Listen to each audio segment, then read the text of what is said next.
నిజామాబాద్ జిల్లా దర్పల్లి మండల కేంద్రంలోని ఎంపీపీ స్వగృహంలో ఎమ్మెల్సీ కల్వకుంట్ల కవిత మర్యాదపూర్వకంగా కాఫీ టీ కార్యక్రమంలో పాల్గొన్నారు.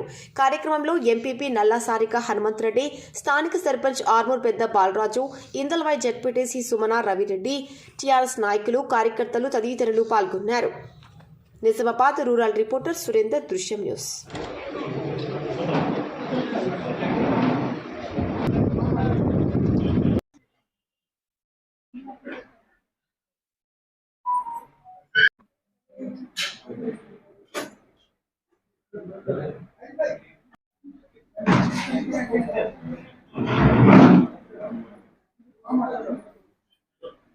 యథాతథంగా ఇప్పుడు పెన్షన్ వస్తున్న 44 లక్షల మందికి పెంచి 4000 రేపు 4000 జనవరి 1వ తారీఖు నుండి ఇవ్వచ్చు కదా అన్నది మొదలు ఒక ఆలోచన.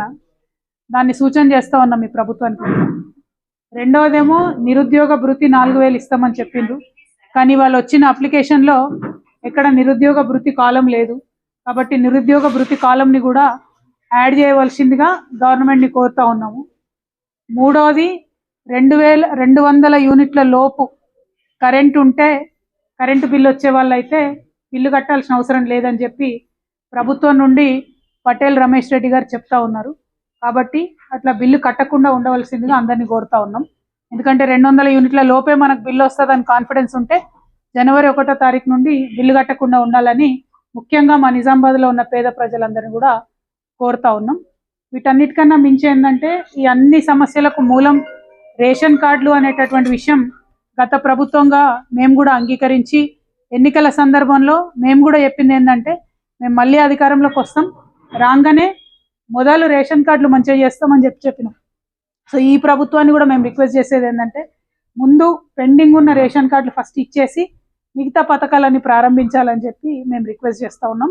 ఎందుకంటే ఇప్పుడు మీరు చెప్పిన పద్ధతులు అయితే ఇప్పుడు ఆల్రెడీ పెన్షన్ వస్తున్న 44 లక్షల మంది కూడా ప్రతి ఊర్లో ప్రతి మండలంలో మళ్ళీ లైన్లు కట్టి నిలబడాలి, మళ్ళీ అప్లికేషన్లు ఇవ్వాలి, మళ్ళీ ప్రాసెస్ చేయాలి. కాబట్టి ఆల్రెడీ వచ్చే 44 లక్షల మందికి డైరెక్ట్ 4000 పెంచి ఇవ్వండి అన్నది మొదటిది. రెండోది కరెంటు 200 యూనిట్ల కన్నా తక్కువ వచ్చేటోళ్ళు బిల్లులు కట్టకుండా ఉండాలని ప్రజలను రిక్వెస్ట్ చేస్తూ ఉన్నాం. మూడవది నిరుద్యోగ భృతి అనేటటువంటిది యాడ్ చేయమని ఇప్పుడు మీరు ఇచ్చిన అప్లికేషన్ ఫామ్లో యాడ్ చేయమని ఒకటి కోరుతా ఉన్నాం. అన్నిటికన్నా ముఖ్యం ముందు అట్లీస్ట్ రేషన్ కార్డులు ఇచ్చేస్తే, గౌరవ ముఖ్యమంత్రి గారు ఇవాళ మాట్లాడుకుంటే ఏం చెప్పారంటే అప్లికేషన్లు తీసుకుంటాం, అప్లికేషన్లలో రేషన్ కార్డులు ఉంటే ఇస్తామని చెప్పి. కానీ ఇదివరకే మన ఆల్మోస్ట్ అన్ని ఊర్లలో మీ సేవా కేంద్రాలు ఉన్నాయి. అన్ని ఊర్లలో ఉన్న మీ సేవా కేంద్రాలలో అప్లికేషన్లు పెండింగ్ ఉన్నాయి రేషన్ కార్డులే. సో ఒక్క బటన్ ఒత్తితే తెలిసిపోతుంది ఎన్ని అప్లికేషన్లు పెండింగ్ ఉన్నాయి, ఎంతమందికి రేషన్ కార్డులు ఇవ్వాలని. దానికి మళ్ళా కొత్తగా మొత్తం ప్రాసెస్ చేస్తే లేట్ అవుతుంది. కాబట్టి మీ సేవా కేంద్రాల నుంచి త్వరితగతిన డేటా తీసుకొని ముందు రేషన్ కార్డులు ఇచ్చి తర్వాత పథకాలు, కొత్త పథకాలు మీ ఇష్టం. పాతవి ఇస్తున్న పెన్షన్ మీరు వాగ్దానం చేసినట్టు 2000 వచ్చేది 4000 ఈ జనవరి 1 నుండి ఇవ్వవలసిందిగా ప్రభుత్వానికి సూచన చేస్తూ ఉన్నాం. Thank you. జై తెలంగాణ. రైతు బంధుకు సంబంధించి కూడా గ్రామాన డిమాండ్స్ వస్తూ ఉన్నాయి. త్వరితగతిన రైతు బంధుని కూడా వేసేటట్టు ప్రభుత్వానికి సూచన చేస్తూ ఉన్నాం.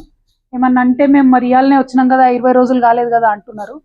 కాబట్టి కానీ మీరు ఎన్నికలలో మాట్లాడినప్పుడు 9వ తారీఖే ఇస్తామన్నట్టు మాట్లాడిండ్రు. అంతకుముందు కేసీఆర్ గారు కూడా రైతు బంధుకు మరి అమౌంట్ తీసి పెట్టిండ్రు. ఎలక్షన్ కమిషన్ చెప్తే ఆగింది. కాబట్టి మరి ఉన్న అమౌంట్ను ఖచ్చితంగా రైతులకే వినియోగించే విధంగా ప్రయత్నం చేయాలని కూడా ప్రభుత్వానికి సూచన చేస్తాం. Thank you. జై లక్షల మందికి 44 లక్షల మందికి రాష్ట్రంలో ఆల్రెడీ పెన్షన్లు వస్తున్నాయి. సో ఆ పెన్షన్లు వచ్చే వాళ్ళ కోసము మళ్ళా అప్లికేషన్లు ఎందుకు అడుగుతున్నారు ప్రభుత్వము?